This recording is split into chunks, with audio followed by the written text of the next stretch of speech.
जब अक्रूर जी श्री भगवान की स्तुति कर रहे थे, श्री भगवान जल में उसी प्रकार अंतर्धान हो गए जैसे कोई कुशल अभिनेता अपनी वेशभूषा परिवर्तित करके अपने मूल रूप में आ जाता है। विष्णु मूर्ति के अंतर्धान होने के पश्चात अपनी शेष पूजा समाप्त करके वो कृष्ण तथा बलराम के रथ के समीप पहुंचे तो आश्चर्यचकित हो गए। कृष्ण ने उनसे पूछा कि क्या उन्हें जल अथवा गगन में किसी अद्भुत वस्तु के दर्शन हुए थे। अक्रूर जी ने कहा, प्रिय भगवान, चाहे आकाश में हो, धरती पर अथवा जल में, इस जगत में होने वाली सभी अद्भुत घटनाएं वस्तुतः आप ही के विश्व रूप में प्रकट हो रही हैं। अतएव जब मैंने आपके दर्शन कर लिए तब कौन सी अद्भुत वस्तु मुझसे अनदेखी रह गई। इस कथन इस वैदिक निष्कर्ष की पुष्टि करता है कि जिसने श्री कृष्ण को जान लिया है उसने सब कुछ जान लिया है, तथा जिसने कृष्ण के दर्शन कर लिए उसने चाहे कैसी भी अद्भुत वस्तु हो सबके दर्शन कर लिए हैं। अक्रूर जी ने आगे कहा, मेरे आराध्य देव, आपके दिव्य स्वरूप से अधिक अद्भुत और कुछ नहीं हो सकता। जब मैंने आपके दिव्य रूप के दर्शन कर लिए तब देखने को और क्या शेष रह गया है। ये कहने के उपरांत अक्रूर जी ने तत्काल रथ को चला दिया। सूर्यास्त तक वो मथुरा नगर की सीमा के निकट पहुंच गए। वृंदावन से मथुरा के मार्ग में सभी पथिक जिन्होंने श्री कृष्ण और बलराम के दर्शन किए विवश होकर बारंबार उनको निहारने लगे। इसी बीच नंद तथा उपनंद के नेतृत्व में वृंदावन के अन्य नागरिक वनों को पार करके पहले से ही मथुरा पहुंच चुके थे। वो कृष्ण तथा बलराम के आगमन की प्रतीक्षा कर रहे थे। मथुरा के प्रवेश द्वार पर पहुंचकर कृष्ण और बलराम रथ से उतर गए और विनीत भाव से अक्रूर जी से हाथ मिलाकर बोले, अब आप घर जा सकते हैं, क्योंकि हम अपने साथियों के साथ थोड़ी देर बाद मथुरा में प्रवेश करेंगे। अक्रूर जी ने उत्तर दिया, प्रिय भगवान, आपको छोड़कर मैं अकेले मथुरा नहीं जा सकता। मैं आपका शरणागत दास हूँ। कृपया इस प्रकार मेरा त्याग करने का प्रयास ना कीजिए। कृपया आप अपने ज्येष्ठ भ्राता और ग्वाल बाल सखाओं सहित मेरे साथ आकर मेरे घर को पावन कीजिए। प्रिय प्रभु, यदि आप आएंगे तो आपके चरण कमल की रत से मेरा घर पवित्र हो जाएगा। आपके पैरों से निकला पसीना गंगा के नाम से प्रसिद्ध है और वो अग्नि व अन्य देवताओं तथा समस्त पितरों सहित प्रत्येक वस्तु को पावन कर देता है। बलि महाराज केवल आपके पद पद्य पखार कर प्रसिद्ध हो गए और गंगा जल के संपर्क में आने के कारण उन्हें स्वर्गलोक में स्थान मिला और उन्होंने समस्त सांसारिक ऐश्वर्य का भोग किया और अंततः सर्वोच्च तथा देव दुर्लभ मुक्ति प्राप्त की। गंगा जल न केवल तीनों लोगों को पावन करता है, अपितु शिवजी इसे अपने शीश पे धारण करते हैं। भागीरथ के पूर्वज इस जल से पवित्र होकर स्वर्ग लोकों को सिधारे। हे देवताओं के आराध्य देव, हे समस्त ब्रह्मांड के स्वामी, आपकी दिव्य लीलाओं के श्रवण मात्र से मनुष्य शुद्ध हो सकता है। हे परम नारायण, जिनकी स्तुति उत्तम श्लोकों से की जाती है, मेरा आपको कोटि कोटि प्रणाम है। ये सुनकर श्री कृष्ण ने उत्तर दिया, अक्रूर जी, यदुवंश से द्वेष रखने वाले सभी असुरों का वध करने के उपरांत मैं अपने ज्येष्ठ भ्राता बलराम जी के साथ अवश्य ही आपके घर आऊंगा। इस प्रकार मैं अपने सभी संबंधियों को प्रसन्न करूंगा। भगवान के इन वचनों को सुनकर अक्रूर जी किंचित निराश हो गए, किंतु वो श्री भगवान की आज्ञा का उल्लंघन नहीं कर सके। अतएव उन्होंने मथुरा में प्रवेश किया और कंस को श्री कृष्ण के आगमन की जानकारी देने के पश्चात अपने घर चले गए। अक्रूर जी के प्रस्थान के पश्चात श्री कृष्ण, बलराम जी तथा ग्वाल बालों ने नगर दर्शन हेतु मथुरा में प्रवेश किया। उन्होंने देखा कि मथुरा का प्रवेश द्वार उच्च कोटि की स्फटिक शिला अर्थात संगमरमर से अत्यंत सुगढ़ता से निर्मित था तथा उसके द्वार शुद्ध कंचन से बने थे। चारों ओर सुंदर उपवन थे। नगर के चारों तरफ नहरें फैली हुई थी, जिससे कोई शत्रु सरलता से नगर में प्रवेश न कर सके।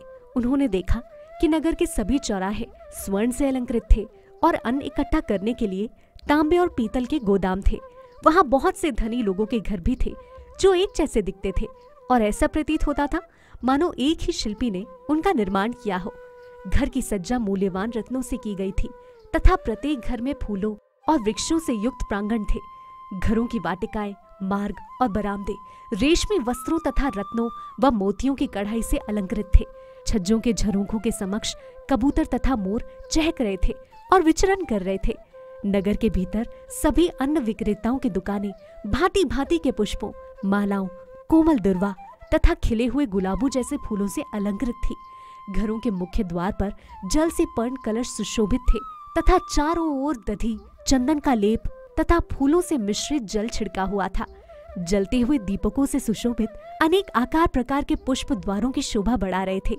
घरों के सभी द्वारों पर आम के नूतन पल्लवों तथा रेशमी ध्वजाओं का अलंकरण किया गया था। जब कृष्ण, बलराम और ग्वाल बालों की मथुरा नगरी में उपस्थिति का समाचार फैला तो सभी नागरिक वहां एकत्र हो गए। मथुरा की नारियां एवं कन्याएं उनके दर्शनार्थ तत्काल घरों की छतों पर चढ़ गई। वो अत्यंत अधीरता से कृष्ण और बलराम जी के आगमन की प्रतीक्षा कर रही थी। दोनों के दर्शनों की अथाह उत्सुकता के कारण उन्होंने उचित श्रृंगार भी नहीं किया था। कुछ ने उल्टे वस्त्र धारण कर लिए, कुछ नारियों ने केवल एक आंख में काजल लगाया, कुछ ने तो एक पग में ही पायल बांधी और एक ही कर्णफूल पहना। इस प्रकार उचित श्रृंगार के बिना ही वो अत्यंत उतावली सी कृष्ण के दर्शनार्थ छत पर आ गई। उनमें से कुछ भोजन कर रही थी, किंतु कृष्ण और बलराम जी के नगर में आने का समाचार सुनकर वो भोजन त्याग कर अटारियों पर चढ़ गई। कुछ युवतियां स्नान घर में स्नान कर रही थी। वो स्नान समाप्त किए बिना ही कृष्ण तथा बलराम के दर्शनों को चली गई।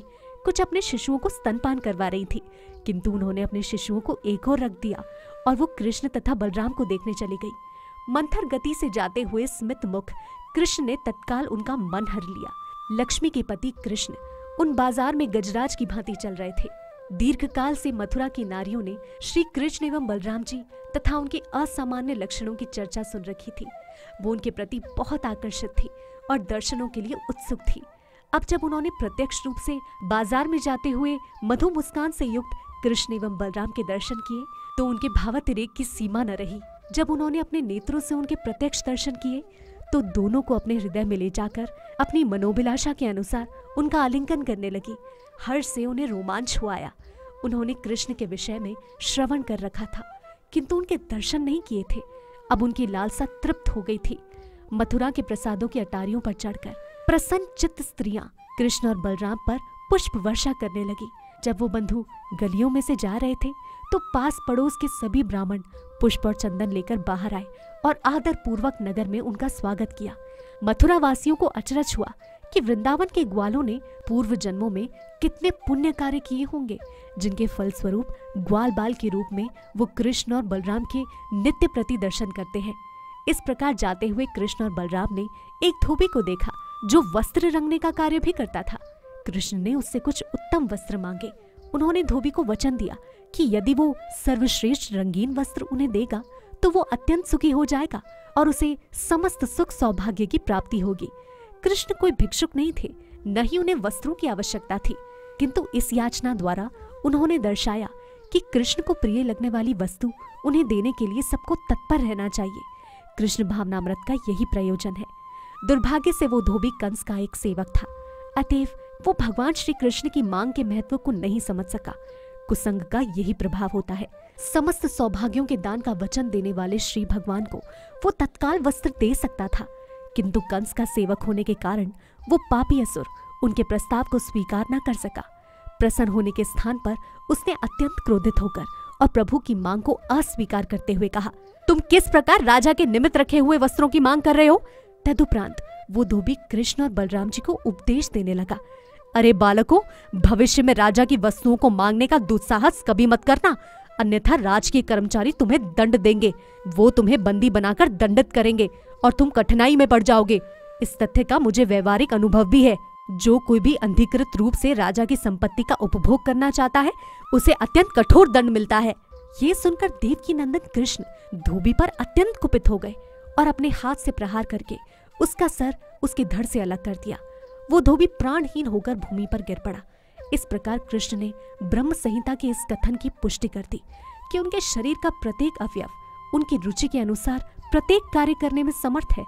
उन्होंने बिना कृपाण के मात्र अपने तमाचे से धोबी का सर काट दिया। ये श्री भगवान की सर्वशक्तिमत्ता का प्रमाण है।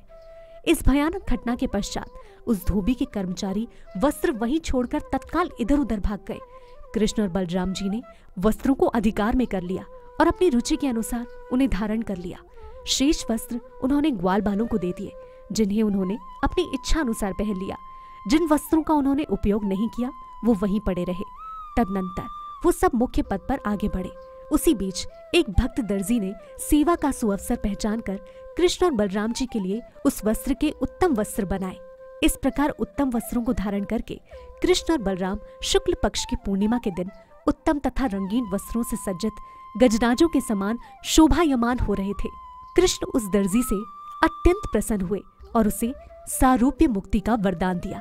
इसका ये अर्थ है कि इस देह को त्यागने के उपरांत वो मुक्त हो जाएगा और वैकुंठ लोक में उसे ठीक चतुर्भुज नारायण जैसा शरीर प्राप्त होगा।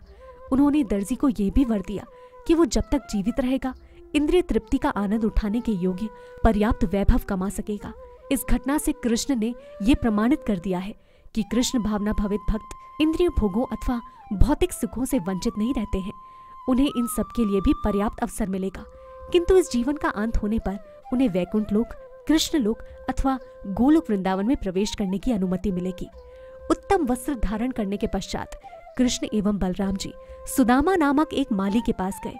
जैसे ही वो माली के घर के निकट पहुंचे, उसने अपने घर के बाहर आकर उनके चरणों में गिरकर अपना दंडवत प्रणाम अर्पित किया। उसने कृष्ण एवं बलराम जी को उत्तम आसन दिया और अपने सहायक को चंदन का लेप, पुष्प तथा सुपारी लाने को कहा। माली के स्वागत से कृष्ण अत्यंत संतुष्ट हो गए। माली ने अत्यंत विनम्र तथा विनीत भाव से श्री भगवान की प्रार्थना की।